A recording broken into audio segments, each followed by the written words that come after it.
Singh digital. आपको मैं बता दूं कि मैं पाइथन की प्लेलिस्ट स्टार्ट करने वाला हूं, तो मैंने सोचा कि वीडियो के थ्रू आपको बता दूं कि पाइथन के इस प्लेलिस्ट के अंदर मैं आपको क्या पढ़ाने वाला हूं। तो चलिए शुरू करते हैं।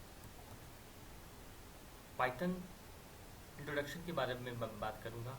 उसके बाद मैं पाइथन इंस्टॉलेशन के बारे में बताऊंगा, पाइथन को इंस्टॉल कैसे करते हैं, पाइथन के डिफरेंट वर्जन के बारे में बात करूंगा, पाइथन 2 पाइथन 3 क्या होता है।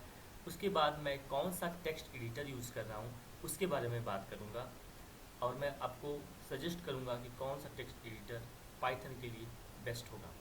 उसके बाद मैं पाइथन के डेटा टाइप्स के बारे में बात करूंगा, पाइथन के वेरिएबल्स के बारे में बात करूंगा, आइडेंटिफायर क्या होता है।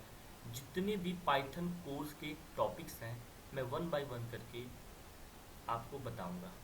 तो so please stay tune with my YouTube channel and please like this video, share this video, अपने दोस्तों को शेयर करिए वीडियो और उन्हें बताइए कि सिंह डिजिटल यूट्यूब चैनल के अंदर पाइथन की सीरीज स्टार्ट होने वाली है, और आप सभी लोग आइए और देखिए और इस वीडियो को जितना हो सके शेयर करिए।